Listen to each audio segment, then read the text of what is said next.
Tout mon cœur, je te vois, Seigneur. Pardon. Ça va être un peu la suite de ce qu'on a vu hier. Et nous allons prier le Seigneur par rapport à notre foi. Parce qu'il y a des choses que le diable utilise pour faire perdre la foi à plusieurs. L'apôtre Paul,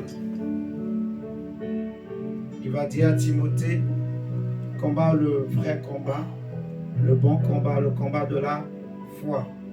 Quelques-uns qui ont perdu une bonne conscience devant Dieu, ils ont fait naufrage par rapport à la foi.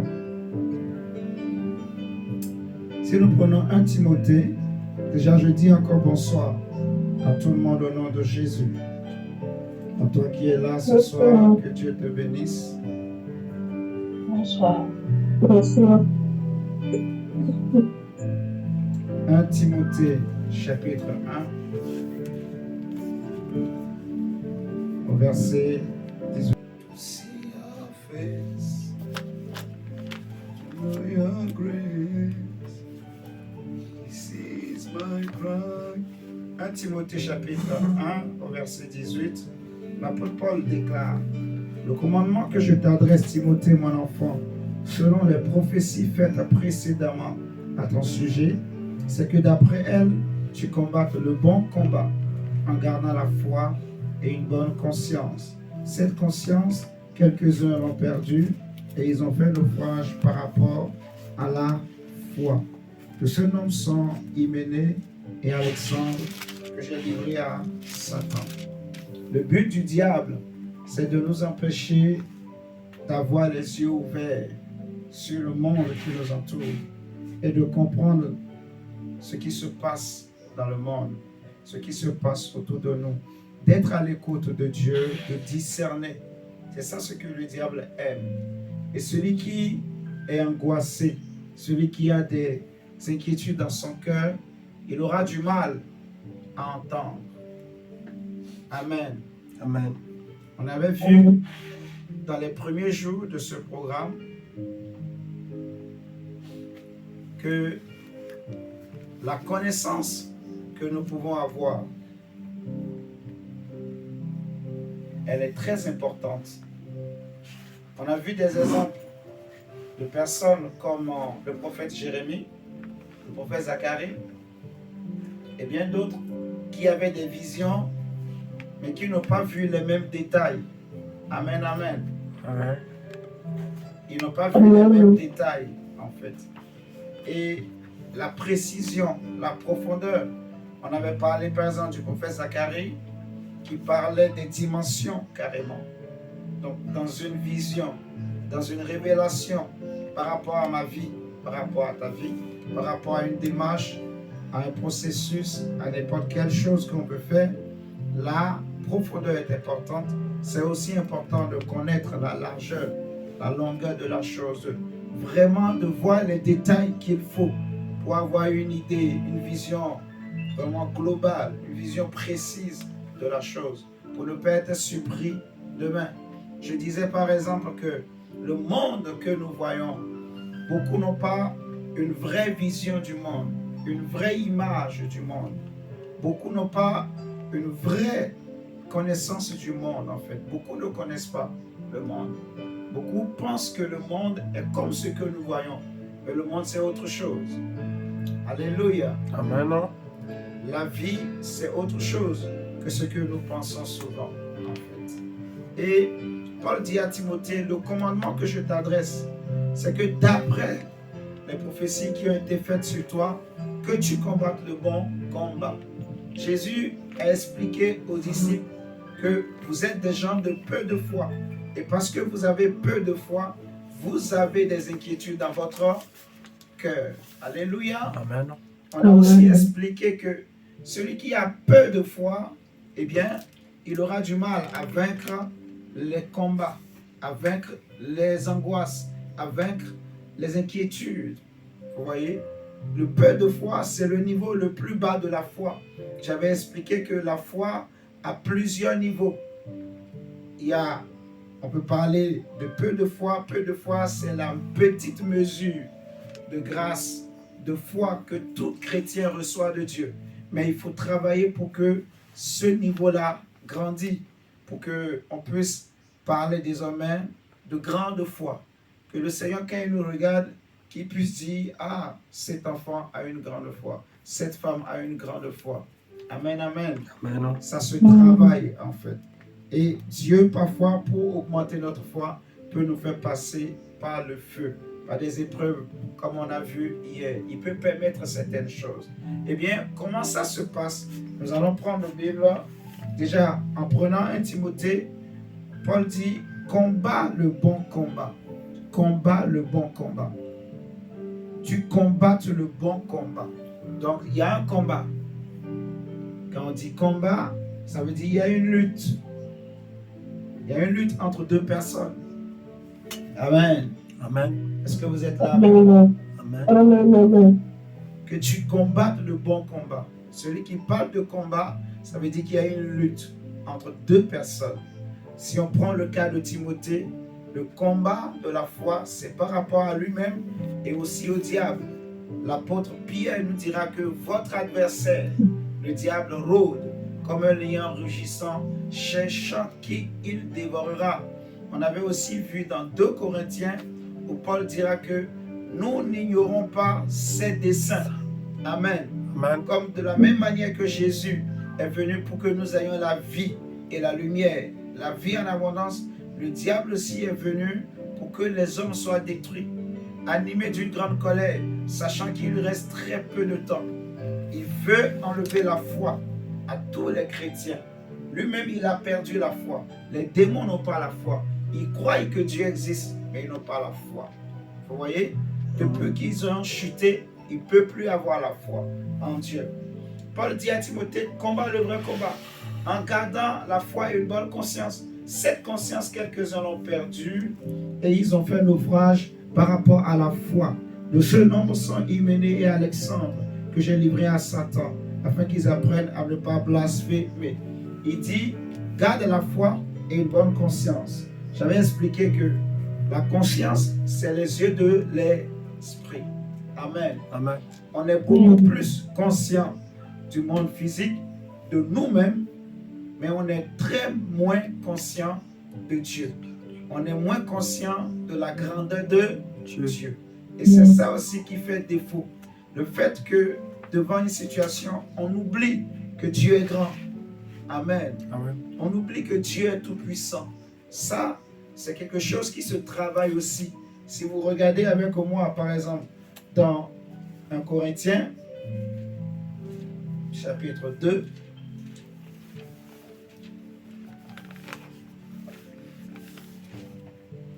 Corinthiens 2, verset 1, Paul dit, pour moi, frère, lorsque je suis allé chez vous, ce n'est pas avec une supériorité de langage ou de sagesse que je suis allé vous annoncer le témoignage de Dieu. Car je n'ai pas eu la pensée de savoir parmi vous autre chose que Jésus-Christ et Jésus-Christ crucifié. Moi-même, j'étais auprès de vous dans un état de faiblesse, de crainte et de grand tremblement. Et ma parole et ma prédication ne reposaient pas sur les discours persuasifs de la sagesse, mais sur une démonstration d'esprit et de puissance. Verset 5, afin que, et c'est là que ça nous intéresse surtout pour ce soir, afin que votre foi fût fondée non sur la sagesse des hommes, mais sur la puissance de Dieu. Donc, l'un des appuis importants de la foi, c'est la conscience de la puissance de Dieu. Amen. Amen. Ne jamais oublier. Vraiment, parce que c'est aussi un combat. Le diable fera tout pour que tu doutes, que tu n'arrives plus à croire que Dieu est puissant. Mais Dieu est partout. Dans tout ce qu'on peut vivre, Dieu est là. Alléluia. Amen. Il faut se dire que Dieu est là et il va se glorifier. Il a le dernier mot. Il a le dernier mot. Amen. Le Seigneur Jésus va dire dans Matthieu 11, au verset 29 et 30.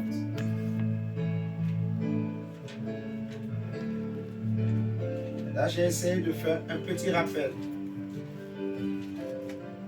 Matthieu 11, verset 30. Verset 29 d'abord et 30.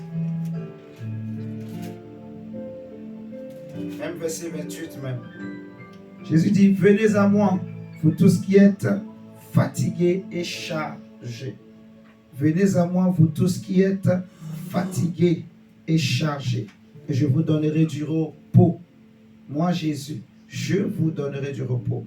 Prenez mon joug sur vous et recevez mes instructions, car je suis doux et humble de cœur, et vous trouverez du repos pour vos âmes, car mon joug est doux et mon fardeau est léger. Jésus dit, prenez mon joug sur vous et recevez mes instructions. C'est quoi le joug? Dans le temps passé, les cultivateurs, ce n'est pas comme aujourd'hui où les agriculteurs, ils ont des machines, ils ont des tracteurs, ils ont plusieurs sortes de machines. Mais dans le temps passé, les machines que les agriculteurs utilisaient étaient un peu artisanales, archaïques, si on peut parler comme ça. Donc, on prenait 2 bœufs, on les attachait avec un bois, vous voyez, on les attachait avec un bois ensemble et le bois était relié à une sorte de chariot, alléluia, Amen. qu'on utilisait pour pouvoir, comment on appelle ça,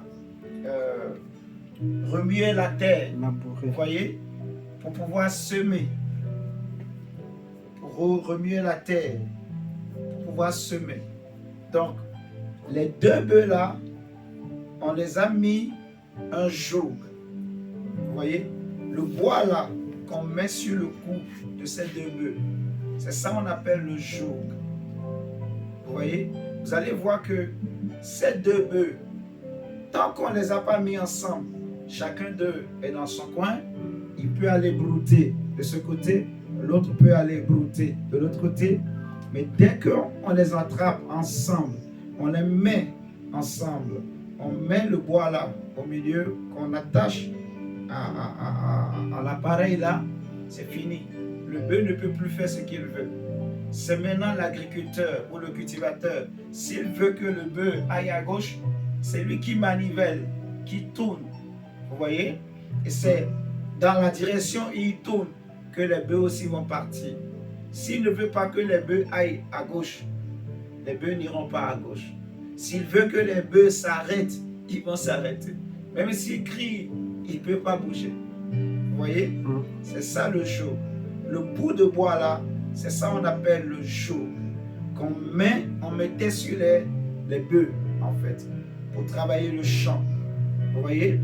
Donc, le Seigneur dit, prenez sur vous mon joug et recevez mes instructions. Donc, ces 2 bœufs-là sont quelque part esclaves, liés. Ils ne sont pas libres. Vous voyez? On a posé quelque chose sur leurs épaules pour les empêcher de faire certains mouvements, en fait. Et quand le diable réclame une personne, quand le diable cherche une personne, ce qu'il fait, il mettra sur ta vie des fardeaux, ce qu'on appelle des fardeaux. Vous voyez? L'exemple que j'ai donné des bœufs, on a mis le joug. Le joug permet maintenant de soutenir le fardeau. Le fardeau des bœufs, c'est l'appareil qu'ils tirent. Vous comprenez?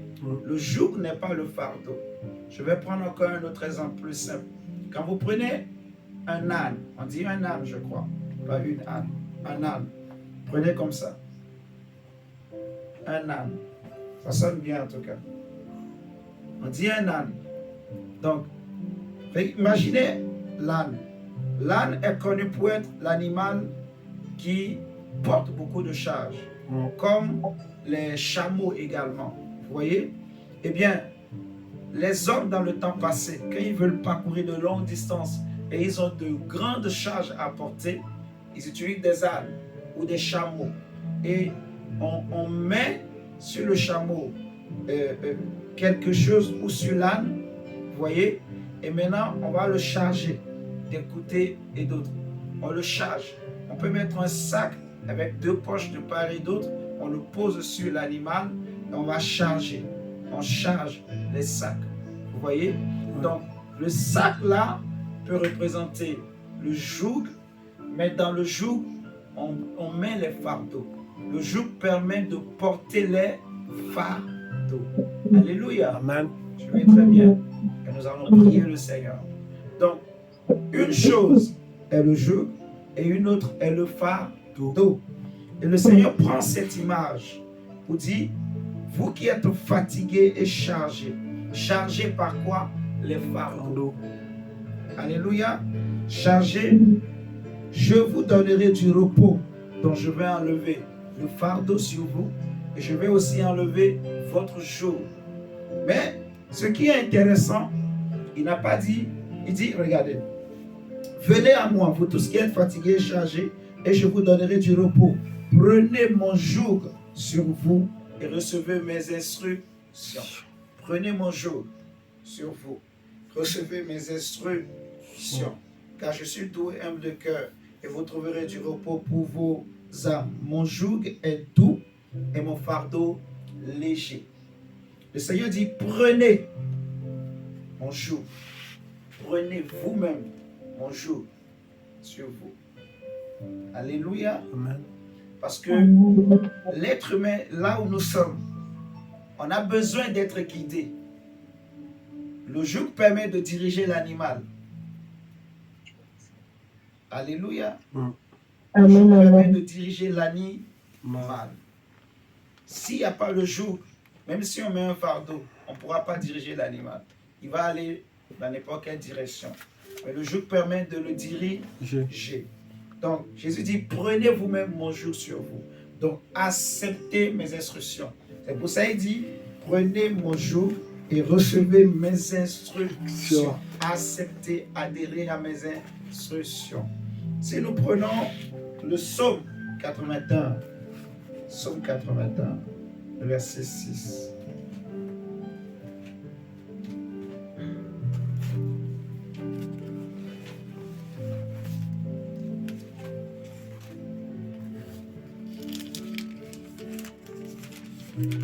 Psaume 81, verset 6.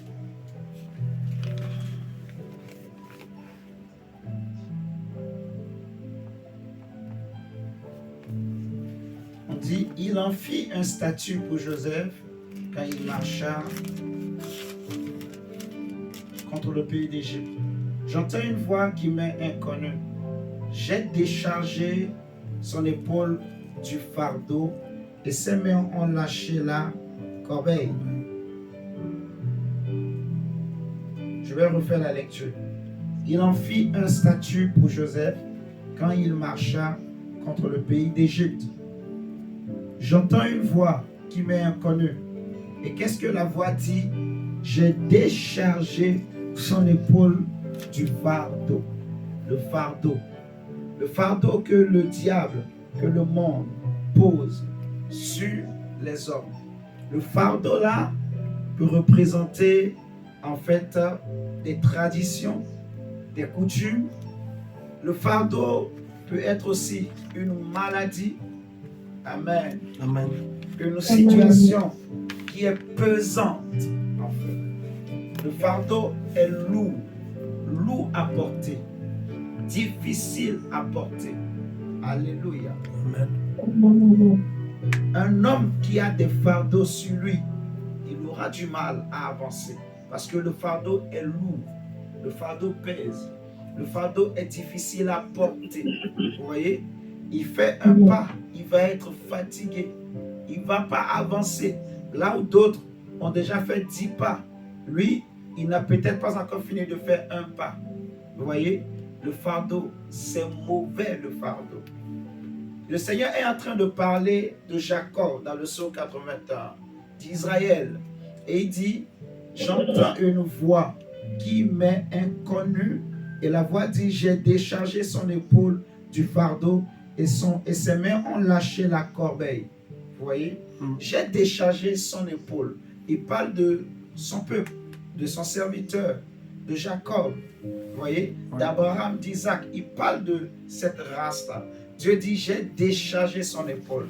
Donc, malgré qu'ils avaient donné leur vie à Dieu, qu'ils étaient serviteurs de Dieu, mais le Seigneur voyait qu'il y avait des charges qu'ils portaient. Israël portait une charge qui ne lui était pas destinée. Alléluia. Amen. Une charge qui ne lui était pas destinée, en fait. Et le fardeau, ça tue la foi. Un chrétien qui a des fardeaux, sa foi aura vraiment des problèmes. Un chrétien qui porte des fardeaux, le fardeau là, ça peut représenter un péché, en fait, un péché familial, une maladie familiale, une situation familiale qui se transmet de génération en génération. Vous voyez, ce que les pères ont vécu plutôt, les enfants aussi le vivent, les petits-enfants aussi le vivent. Ça, c'est un fardeau, en fait. C'est une charge qui se transmet de génération en génération. Et le diable compte sur ces choses pour détruire la foi des chrétiens. Je peux devenir chrétien, enfant de Dieu, mais si je ne connais pas les charges qu'il y a sur ma famille, la famille d'où je viens, vous voyez ce que je dis? Pour les combattre, pour les refuser, pour les détruire, le diable continuera toujours à combattre sérieusement ma foi. Vous voyez? Parce que quand tu es chargé, tu auras du mal à manifester une vraie foi, en fait. Ta foi aura des difficultés parce que tu es Dieu. Il y a d'autres choses qui te préoccupent. C'est la charge que tu portes. Vous voyez? Parfois, on voit des enfants, il n'a que 10 ans, mais il commence à penser déjà comme un enfant, comme un jeune homme de 18 ans, de 20 ans. Vous voyez? Parfois, les gens s'amusent. Ah non, il est mature par rapport à son âge. C'est bien. Mais si c'est une maturité qui n'est pas de Dieu, ce n'est pas normal, en fait. La Bible dit qu'il y a un temps pour tout. L'enfant, il y a un temps où il doit rester enfant et apprendre des choses. Vous voyez?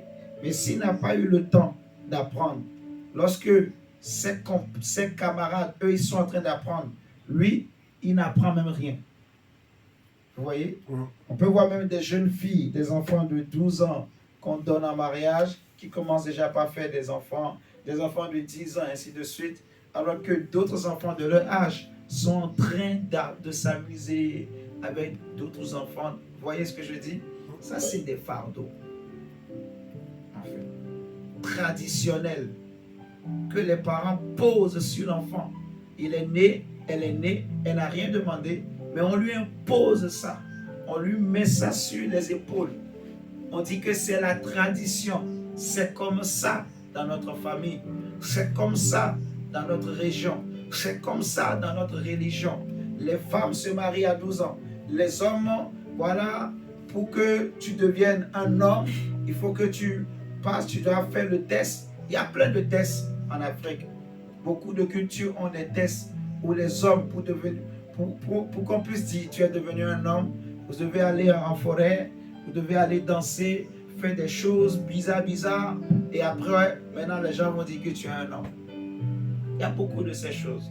Je ne suis pas en train de dénigrer les traditions, vous voyez, mais sachez que la tradition, ça détruit. Ça détruit.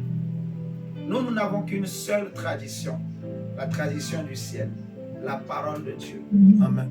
Nous n'avons qu'une seule coutume, la coutume céleste, la coutume de Dieu.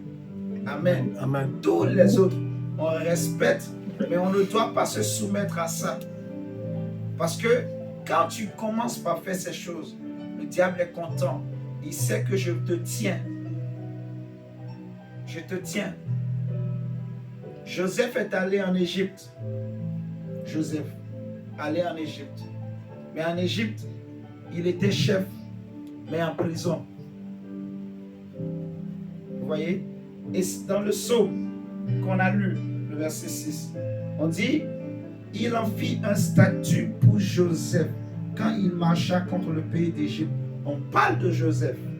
Et on dit, j'entends une voix qui m'est inconnue. J'ai déchargé son épaule du fardeau. À quel moment Dieu a déchargé son épaule du fardeau? Toute la famille d'Abraham, ses enfants, ses petits-enfants, étaient sous un fardeau d'esclavage. Et c'est au travers de Joseph que Dieu a brisé ce joug et ce fardeau. Joseph, en quittant la prison, en devenant premier ministre en Égypte, en recevant cette élévation de Dieu, non seulement il a sauvé sa famille, mais il a sauvé aussi le monde en ce temps-là. Vous voyez, de la famine, de la perdition. Et Dieu, au travers de Joseph, a déchargé le fardeau. Joseph était chef, mais il était en prison. Si les choses de Potiphar marchaient, c'est à cause de Joseph. Vous voyez, Dieu était avec lui, mais il était quand même en prison. C'est ça qui est bizarre. Dieu est avec lui, mais il est quand même en prison. Ça veut dire qu'il y a un fardeau, il y a eu une réclamation, il y a un fardeau, il y a une charge. Et Joseph, ce que j'aime bien avec Joseph, il ne s'est pas découragé. Il était conscient que ma place n'est pas ici. Il ne s'est pas contenté des honneurs que les gens lui donnaient. Si c'était quelqu'un d'autre, il pouvait dire, ah, il est content quoi, là où il est. Parce que parmi tous les prisonniers, il est le plus aimé, le plus apprécié, celui qui est le plus à l'aise. Il est en prison comme s'il n'est pas en prison. Mais Joseph, non, il savait que je suis en prison. Même si moi, on me traite autrement, je suis quand même prisonnier. Il faut que je sorte d'ici. Ma place n'est pas ici. J'ai été vendu, lui-même le dit. J'ai été vendu par mes propres frères. Comment ses propres frères peuvent le vendre? Il y a un fardeau. On a mis un fardeau sur son épaule. Il y a eu un joug. Le joug des traditions, le joug des coutumes, le joug de la famille. Vous voyez? Le joug du péché. Le joug de la condamnation. On avait vu hier comment Satan accuse les enfants de Dieu, accuse les hommes devant Dieu à cause du péché, à cause des coutumes, à cause des traditions. David va dire que mon péché est un fardeau lourd. Prenons le psaume 38, psaume 38, verset 4.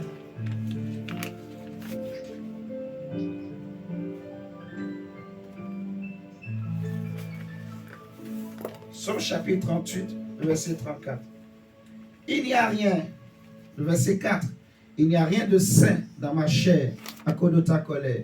Il n'y a plus de vigueur dans mes os à cause de mon péché. Car mes iniquités s'élèvent au-dessus de ma tête. Je suis dans le verset 5. Comme un lourd fardeau, elles sont trop pesantes pour moi. C'est David qui parle, le roi David. David, la Bible dira que c'était l'homme selon le cœur de Dieu. Dieu a préféré David à Saül. David a été élevé. Il a passé des années dans le désert. Mais à la mort de Saül, les enfants d'Israël vont venir le prendre et on va l'établir comme roi sur tout Israël au bout de quelques années.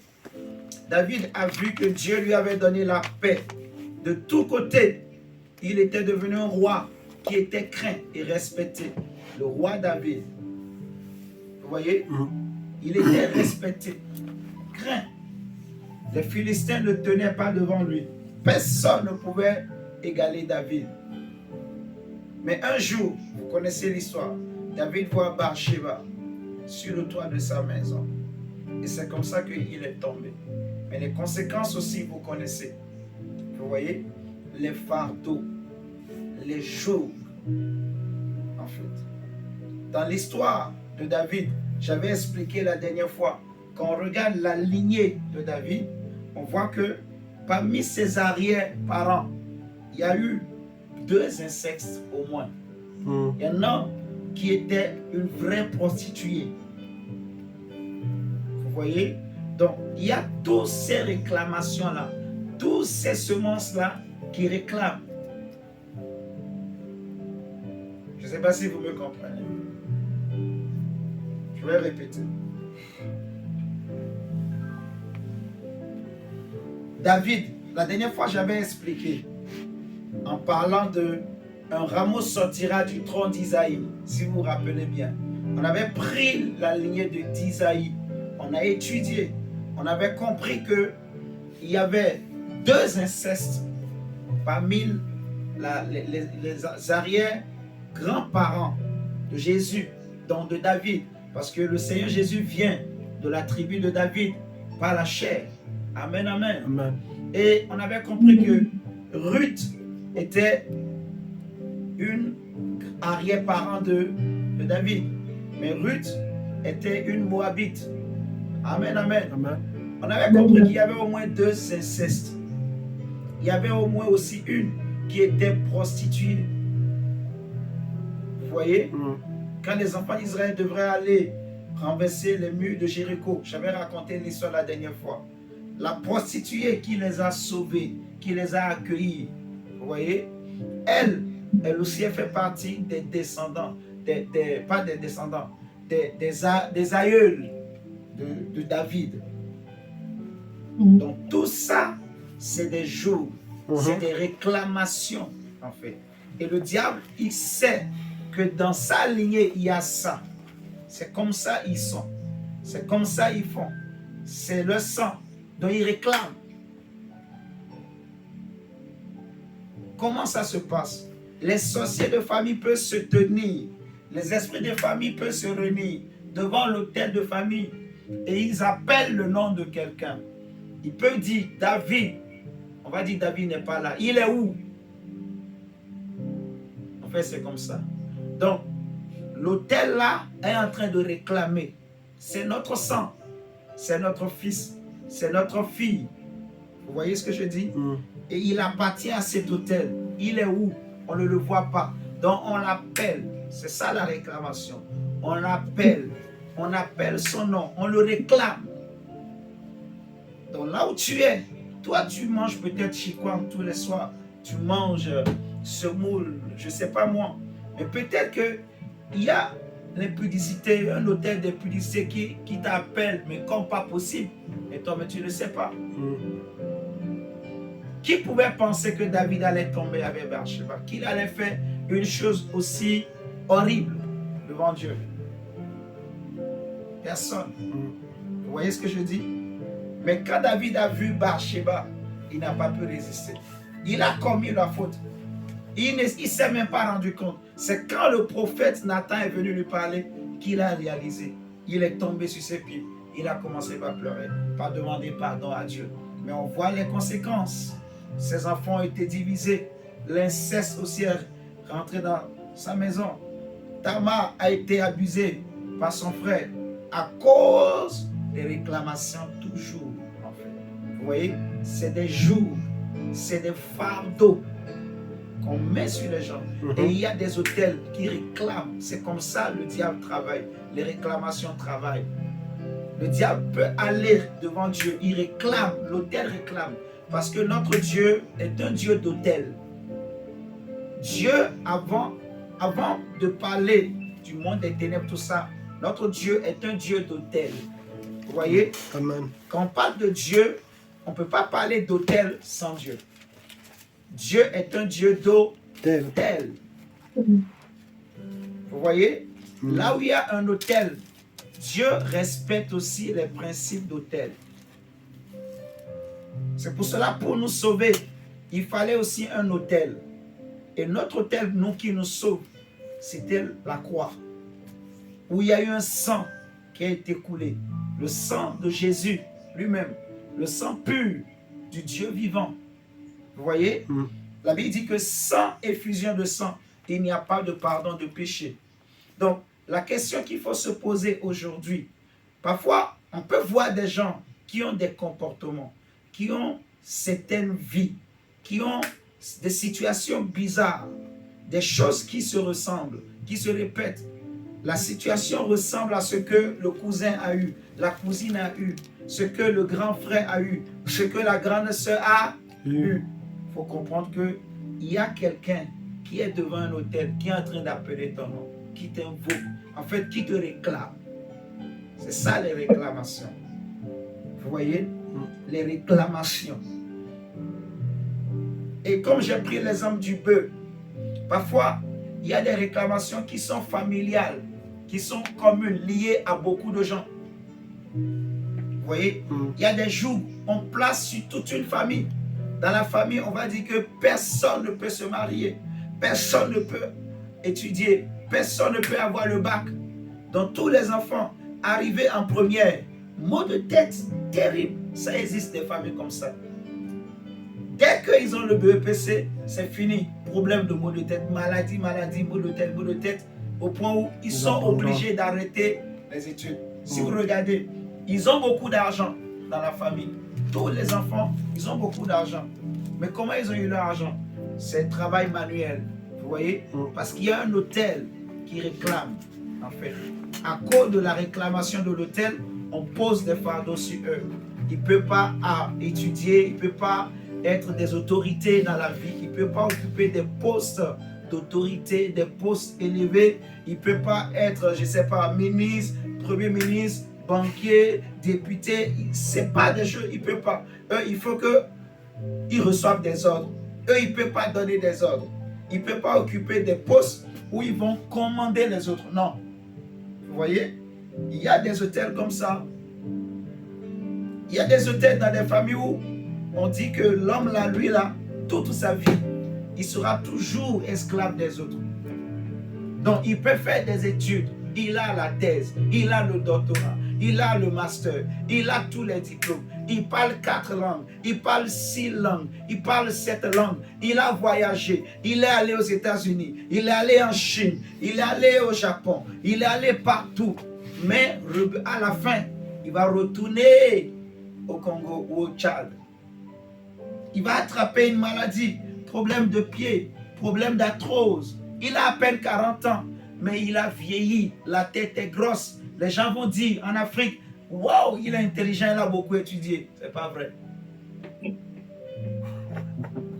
C'est juste, il y a un fardeau, une réclamation derrière sa vie. Il n'a rien fait de sa vie, beaucoup étudié, beaucoup voyagé, tout ça. Mais finalité, en fait, il n'y a rien. Il n'y a rien. Vous m'entendez? Il y a une réclamation, en fait. Que lui, il peut monter, descendre. Il doit être sous les autres. Il y a beaucoup d'exemples que je peux donner par rapport aux réclamations, en fait. Il y a des réclamations qui sont liées à des lieux. Par exemple, tous ceux qui habitent ce lieu-là, ils auront un problème. Vous allez voir certains quartiers, tous les jeunes qui sont dans le quartier touchent à la drogue, touchent. Dès que ton enfant vit dans ce quartier-là, si tu ne fais pas attention, lui aussi va toucher à la drogue.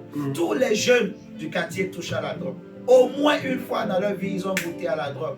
C'est parce qu'il y a un jour dans ce quartier-là, dans ce milieu-là. Mais les gens qui ne sont pas spirituels, ils ne comprendront pas. Il y a un jour. Il y en a qui sont liés à des lieux. Les jours. Vous voyez ce que je dis? Et quand tu rentres dans ce lieu, l'hôtel qui est là, il appelle. C'est qui? Les gens qui vivent dans ce quartier. On cite ton nom. Donc il faut prier contre les réclamations, contre les hôtels, contre les jours. Prenons le psaume 66. Vous voyez David, il a dit dans ce psaume 38 qu'on a lu, que mes iniquités sont trop pesantes pour moi. C'est un lourd fardeau. Verset 4 à 5, un lourd fardeau. Vous voyez? Donc il y a des choses qu'on peut hériter des ancêtres et qui sont des fardeaux. Le péché, certaines pratiques, la polygamie. Vous voyez? Des jeunes aujourd'hui qui veulent être polygames, moi je ne comprends pas en tout cas ce qui se passe dans la tête des gens. Nous sommes dans une génération aujourd'hui où tu vois même beaucoup d'enfants, les enfants sont impolis, mais d'une manière terrible. Tu vas dans certains pays, je ne vais pas citer les noms, mais les enfants sont en train de devenir impolis, mais comme pas possible. C'est un jour. Si tu vis dans ce pays et tu n'es pas spirituel, tu vas t'étonner, mais pourquoi mon enfant est comme ça? Nous, quand on était jeunes, on n'était pas comme ça. C'est le lieu. Si vous retournez là où tu as grandi, tes enfants ne seront pas comme ça. Vous m'entendez? Prenons le psaume 63, verset 11. 66 plutôt. Psaume 66, verset 11. Tu nous as amenés dans le filet et tu as mis sur nos reins un pesant fardeau. Un pesant fardeau. Donc, le fardeau là, le joug là, ça peut être au niveau des reins. De la même manière qu'on mettait le joug au niveau du cou des bœufs, vous voyez, on peut mettre aussi le joug au niveau des reins. On peut le mettre sur les coups, sur le cou. On peut le mettre sur les épaules. Vous voyez, même les pieds.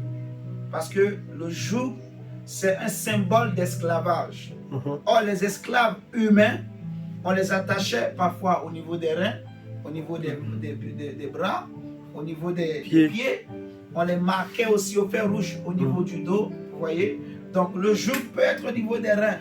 Peut-être que là où tu es, toi, tu penses que tu es libre. Mais il y a un jour, une réclamation qui fait que tu tournes, mais tu reviens toujours. Tu as tendance à vouloir toujours retourner à la maison de tes parents, mais tu es marié, une femme. Tu veux toujours retourner chez papa et maman, mais tu es marié. Il y a un problème. Amen. Amen. Tu es un homme, tu veux aimer ta maman plus que ta femme. Il y a un problème. Je ne dis pas de ne pas aimer sa maman. Amen. Amen. Mais si tu veux aimer ta maman plus que ta femme, voici, il n'y a pas un jour invisible quelque part. Il n'y a pas une réclamation. Il faut sonder. Il faut aller en prière.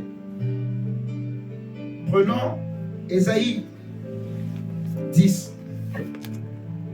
Seigneur, le temps est en train de passer. Ésaïe 10, verset 27.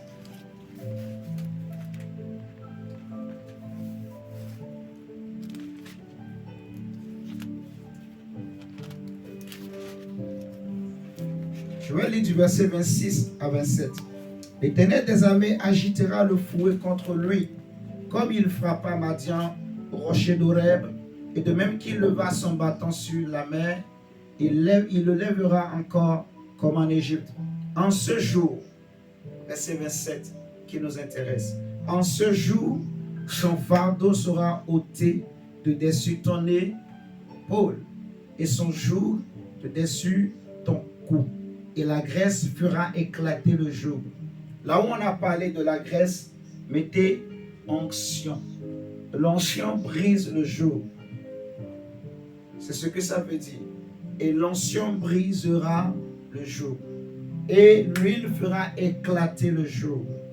On dit en ce jour, son fardeau sera ôté de dessus ton épaule. Par quoi? Par l'huile. L'huile qui est le symbole de l'onction de Dieu, du Saint-Esprit, qui est le symbole de Christ, en fait, de la puissance de Christ, la puissance de Jésus. Jésus est le seul qui est capable, le seul, je dirais même, dans tout l'univers, capable de briser un joug. Même le diable ne peut pas briser un joug. Le diable ne peut pas libérer quelqu'un. Ça, c'est sûr et certain. Le diable ne peut libérer personne d'un joug. Il change seulement de joug. Mais le seul capable de briser un joug, tous les jougs, d'enlever tous les fardeaux, le seul qui a l'onction qui peut briser le joug, le seul qui a l'onction qui peut libérer quelqu'un d'un joug, c'est Jésus. Amen. Il n'y a personne d'autre. Le seul à qui Dieu a donné ce pouvoir, le seul, c'est Jésus. Amen. C'est Jésus. C'est pour cela qu'on l'appelle le Mashiach, le oint. C'est lui seul qui a reçu l'onction sans mesure. C'est lui seul qui est capable de briser tous les jougs.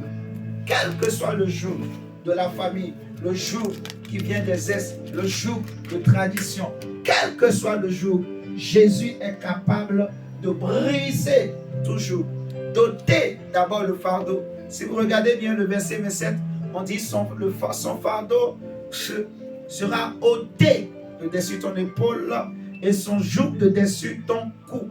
Donc, il ôte le fardeau, et aussi il brise ensuite le joug. Parce que c'est le joug qui porte le fardeau. Amen. Amen. Donc c'est Jésus seul qui brise le joug. Et le Seigneur veut briser tout joug dans ta vie et dans ma vie, dans la vie de tout homme, de quiconque vient à lui. C'est pour cela qu'on avait lu dans Matthieu 11, où il dit, venez à moi, vous tous qui êtes fatigués et chargés de différents jougs. Il dit, prenez sur vous mon joug à moi, et laissez-moi votre joug. Vous voyez ce que je dis? Amen. Jésus brise les jougs, Jésus ôte les fardeaux. Amen. Regardez avec moi Ésaïe 14, verset 25. Il dit, je briserai l'Assyrien dans mon pays, je le foulerai aux pieds sur ma montagne, et son joug leur sera ôté, et son fardeau sera ôté de leurs épaules. On va prendre le verset 22, le chapitre 22 plutôt, verset 25. Chapitre 22, verset 25. Chapitre 22, verset 25. Il dit, en ce jour, dit l'Éternel des armées, le clou enfoncé dans un lieu sûr sera enlevé. Il sera abattu et tombera, et le fardeau qui était sur lui sera détruit, car l'Éternel a parlé. Je vais relire. Il dit, en ce jour, dit l'Éternel des armées, le clou enfoncé dans un lieu sûr sera enlevé. Amen, Le amen. clou enfoncé dans un lieu sûr sera enlevé. Amen, amen, Il sera abattu et tombera, et le fardeau qui était sur lui sera détruit, car l'Éternel a parlé. Amen. En ce jour, dit l'Éternel des armées, le clou, je ne sais pas si le clou là te parle, si ça te fait penser à quelque chose. Amen. Le clou enfoncé dans un lieu sûr, peu importe le lieu que tu ne connais pas spirituellement, mais peu importe là où on a enfoncé un clou, on a élevé des autels, quelqu'un a pris un marteau, un clou, un poinçon ou n'importe quoi, et il a tapé pour dire, il élève un autel, il fait quelque chose, il a récité des choses. Mais Jésus dit, en ce jour-là, le clou enfoncé dans un lieu sûr, peu importe le lieu, sera enlevé, il sera abattu et tombera. Amen. Et le fardeau qui était sur toi sera détruit, car l'Éternel a parlé. Amen. Alléluia. Amen. Alléluia. Oui, mon Merci frère. Jésus. Nous allons prier le Seigneur. Merci Seigneur. Tu vas prier avec moi. Tu vas dire à ton Dieu. Jésus a dit, venez à moi, vous tous qui êtes fatigués, chargés. Et moi, Jésus, je vous donnerai du repos. Si on a le temps, demain, on aura le temps par la grâce de Dieu. Nous allons voir l'histoire d'un homme, un enfant, qui n'a pas demandé quelque chose, mais c'est arrivé dans sa vie. Et nous allons prier pour éviter ces choses. Ce soir, nous allons prier le Seigneur par rapport au fardeau, au joug. Jésus dit, venez à moi, vous tous qui êtes fatigués et chargés, et je vous donnerai du repos. Tu vas prier d'abord le Seigneur par rapport au fardeau. David a dit, mes iniquités sont comme un fardeau pesante pour ma vie, pesante pour l'homme comme je suis là. Il y a des choses qui sont lourdes pour toi, pour ton âge, pour ton sang, pour ton sexe. Il y a des choses que tu ne peux pas porter, mais que tu portes. Il y a des choses que tu n'es pas censé vivre, mais tu vis. Il y a des situations que tu es obligé de gérer, mais tu n'es pas censé gérer. Ce n'est pas à toi de gérer. Vous m'entendez ce soir? Amen. Il y a des choses que, par exemple, c'est à l'aîné de faire. Mais comme l'aîné ne joue pas son rôle, comme on lui a enlevé son droit d'aînesse, c'est toi maintenant, le cadet, qui est en train de jouer le rôle d'aîné. Je prenais l'exemple des enfants qui grandissent vite, des enfants qui ont 10 ans, mais qui sont obligés de, je ne sais pas moi, de prendre soin de toute la famille. Tu vas prier le Seigneur. Comme David a dit, mes iniquités sont trop pesantes pour moi, trop lourdes. C'est un fardeau. Seigneur, enlève tout fardeau que je porte, consciemment ou inconsciemment. Seigneur, mais qui ne sont pas destinés à moi, qui ne conviennent pas à mon âge, qui ne conviennent pas à ma situation, qui ne conviennent pas à mon sexe. Oh Dieu, enlève, oh mon Dieu, tout fardeau, enlève l'iniquité de ma vie, enlève le péché, enlève, Seigneur, la rébellion, Seigneur, parce que je ne veux pas que ma foi fasse l'ouvrage. Oh Dieu, crie à Dieu au nom de Jésus, crie à Dieu comme David. Shadaraba shete kerebe, kuraba sakarabasha, yarababa shete kerebe bebe, ishakata yaba, shababababababababa, yadarababababababa. Oh Dieu, ishakata yababababababa, yeshandarabababa, yabababababa shete, yeshababababababa. Seigneur, oh Dieu, mes iniquités sont trop pesantes. Le péché de ma famille est trop pesant. Seigneur, les erreurs de ma famille sont trop pesantes. Oh Dieu, Seigneur, je ne peux pas supporter. Je ne peux pas porter ces choses. Je ne peux pas les porter, Yahweh. Je refuse de porter les iniquités, Yahweh, de ma famille, Yahweh, de mes frères et sœurs, Yahweh, de mes ancêtres. Je refuse, oh Dieu. Je ne peux pas porter, Yahweh, le péché de toute la famille. Il n'y a qu'un seul qui est mort pour tous et il s'appelle Jésus. Mais moi je ne peux pas mourir pour les autres, Yahweh. Je ne peux pas mourir pour les autres, Yahweh. Je ne peux pas pleurer pour les autres, Yahweh. Je ne peux pas souffrir à la place des autres, Yahweh. Yahweh, les iniquités de ma famille sont trop pesantes. Le péché de ma maison, le péché de mes ancêtres est trop pesant. Yahweh, moi je ne peux pas le porter. Yahweh, moi je ne peux pas porter. Seigneur, je ne peux pas porter. Il est écrit que le châtiment qui nous donne la paix est déjà tombé sur Jésus et que par ses maîtresses nous sommes guéris. Refuse de porter les péchés de ta famille. Refuse de dire à Dieu, Seigneur, c'est trop pesant pour moi, c'est trop lourd pour moi. Les situations de ma maison, les situations de ma famille, les situations de mon père, les situations de ma mère, les situations de mes ancêtres, les situations de mon grand frère, les situations de ma grande sœur. Oh Shababababa, Shadakaraba. Seigneur Jésus, tu es le seul qui est mort sur la croix pour nous tous éternellement. Oh Seigneur, toi tu as pris nos fardeaux, Seigneur de gloire. Oh Père, nous t'en supplions, mon Dieu. Papa, je ne suis pas capable, Seigneur, de pouvoir porter les fardeaux, Papa. This is my cry. Yahweh, je ne suis pas capable. Oh Shakarabababa. Oh Père, Jesus Christ, Jesus Christ, Jesus Christ, Jesus Christ, Jesus Christ, Jesus Christ, Jesus Christ.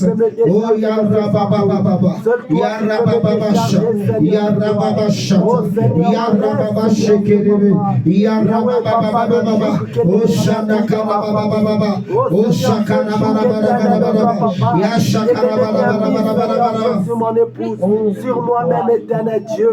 Prie le Seigneur, dis à Dieu, Seigneur, je ne peux pas porter les charges, les fardeaux, le joug de ma famille, de mes ancêtres. Yahweh, je refuse. Yahweh, je refuse. Oh Dieu, je ne peux pas, Seigneur. Je ne peux pas, Seigneur. Je ne peux pas, Yahweh. Je ne peux pas, Yahweh. Seigneur, je ne peux pas. Même si, Seigneur, physiquement, je viens de cette famille, mais Seigneur, spirituellement, je ne fais plus partie de cette famille. Yahweh, spirituellement, je fais partie de la famille de Dieu.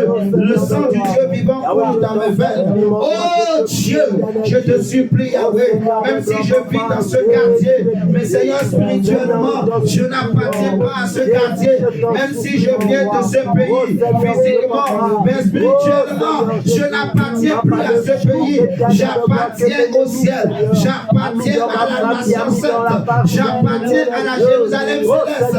Oh Oh Dieu, même si je viens de ce village-là, Yahweh, mais spirituellement, je n'appartiens plus à ce village. Yahweh, je ne peux pas porter le fardeau de ce village. Je ne peux pas porter, Yahweh, le fardeau de ce quartier. Je ne peux pas porter le fardeau de ces nations, le fardeau de ces familles, le fardeau de ces pays.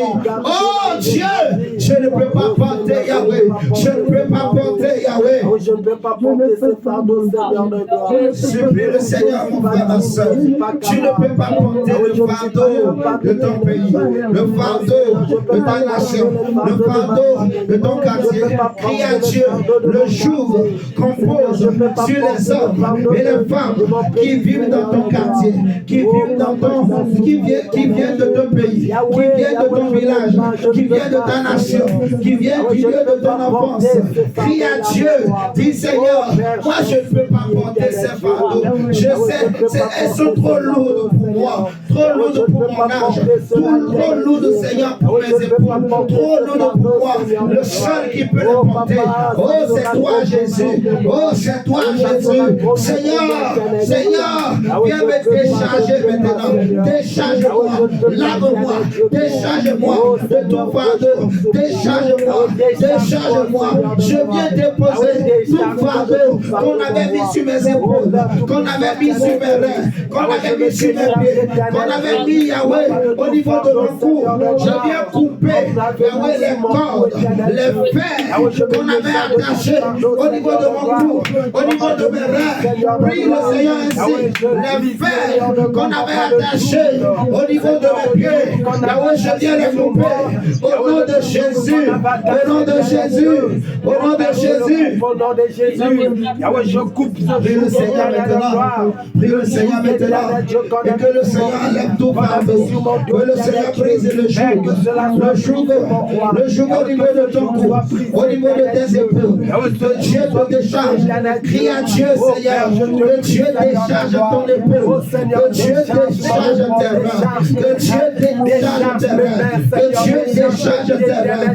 Dis Seigneur, je suis fatigué de porter cette maladie, de porter cette souffrance, de porter, Yahweh, cette marque, de porter, Yahweh, ceci, Yahweh, dans mes reins. Je suis fatigué de porter sur mon dos, sur mes épaules, sur mon cou, sur mes pieds, Yahweh, cette charge, Yahweh, ce joug, Yahweh, ce bout de bois, Yahweh, cette ferraille.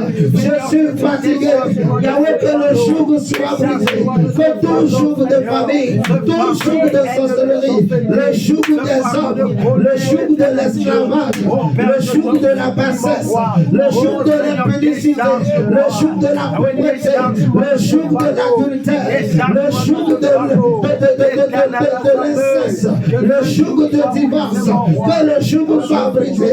Yahweh, enlève le fardeau.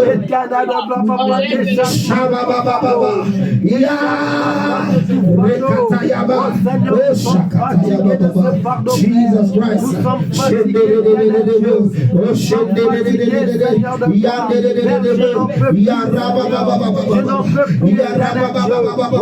Il est le seul qui peut ôter le joug. Jésus est le seul.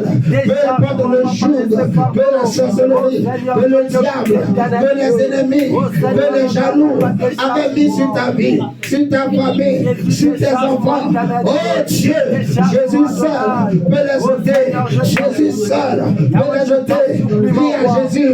Dis Seigneur, enlève, décharge-moi, décharge mes reins, décharge mon cou, mon Dieu, décharge mes mains, décharge mes pieds. Seigneur, libère. Seigneur, rends ma famille libre.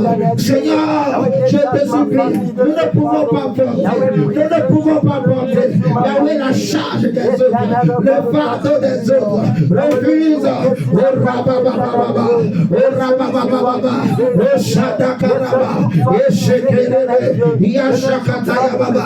Maintenant, tu vas crier à Dieu et tu vas dire à Dieu, le coup qui a été enfoncé dans un lieu, l'autel qu'on a élevé dans un lieu, le pieu sacré qu'on a tapé dans un lieu, peu importe le lieu où on a invoqué mon nom, on a mis un pied, on a mis un clou, on a mis un clou.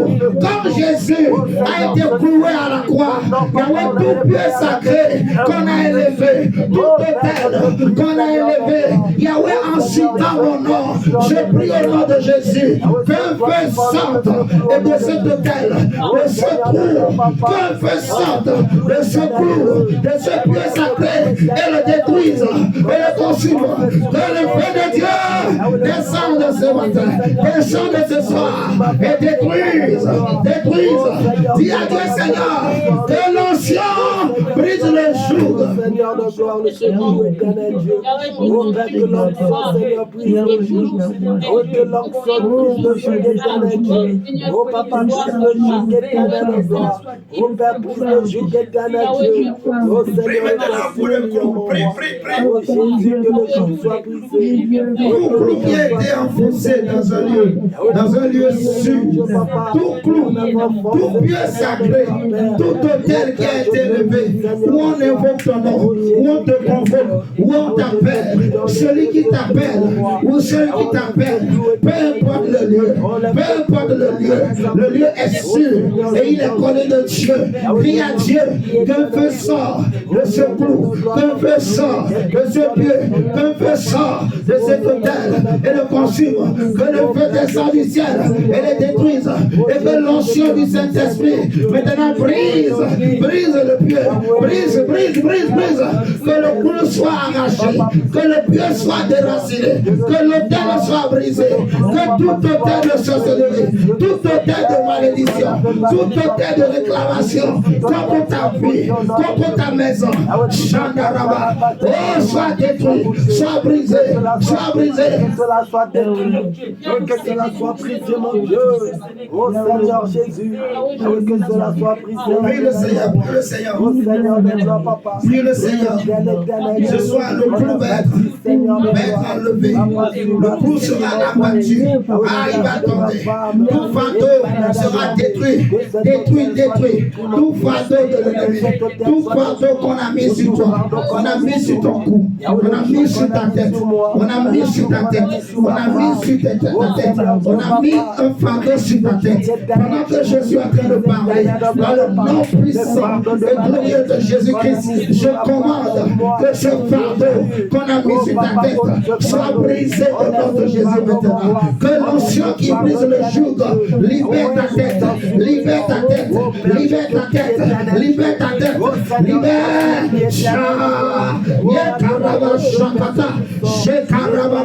Que le fardeau tombe de ta tête, que tout joug qu'on a mis sur ta tête tombe maintenant. Que le joug soit brisé. Je brise tout joug sur ta tête. Que l'onction du Saint-Esprit viens briser, viens arracher, viens enlever tout fardeau de ta tête, tout fardeau de tes épaules, tout joug au niveau de ton cou, au niveau de tes épaules, soit détruit.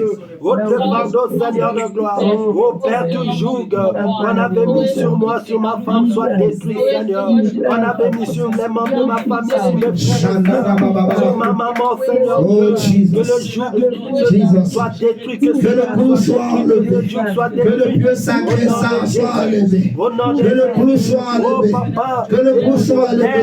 Là où on a appelé ton nom, en mettant un clou, en pleurant un clou, que le marteau soit brisé, que le clou soit enlevé, que le pied soit enlevé, que le pied soit abattu. Ce soir, nous abattons les pieux sacrés de ta famille, nous abattons les hôtels de réclamation, tout hôtel de sorcellerie, tout hôtel familial, tout hôtel de réclamation, soit brisé dans ta vie, soit brisé dans ta vie, soit libéré maintenant de tout joug et de tout fardeau du diable. Que ton âme soit libérée, que ton esprit soit libéré, que ton corps soit libéré, que tes finances soient libérées, que tes reins soient libérés, que tes pieds soient libérés, que tes mains soient libérées. Je te libère au nom de Jésus. Je te libère des jours du diable. Sois Sois libéré. Sois libéré maintenant. Sois libéré par le Seigneur. Sois libéré de tout joug de pauvreté, tout joug de sécheresse. Que tes reins soient libérés. Que tes entrailles soient libérées. Que ton ventre soit libéré. Que tes pieds soient libérés. Que ton cou soit libéré. Sois libéré au nom de Jésus. Au nom de Jésus. Au nom de Jésus. Au nom de Jésus-Christ. L'onction de Dieu, l'huile de Dieu vient sur toi. La main de Dieu vient te toucher pour te libérer, te rendre libre.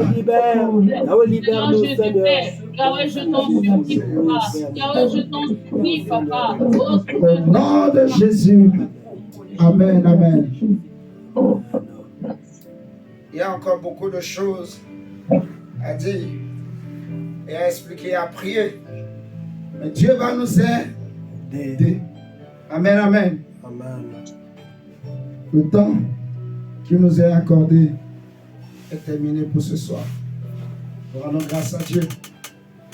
Amen. Amen. Amen. Est-ce que tu as bien prié? Amen. Qui a bien prié? Amen. Amen. Gloire à Dieu. Ok, on va s'arrêter là ce soir. Donc, on est là demain, même heure, de 18h30 à 19h45, pour continuer à prier par rapport à la foi. Que le Seigneur te bénisse, te fortifie, qu'il garde ta foi, qu'il garde ta famille et que toute forme de réclamation contre toi soit détruite. Au nom de Jésus. Je vous dis bon appétit, bonne soirée, bonne nuit.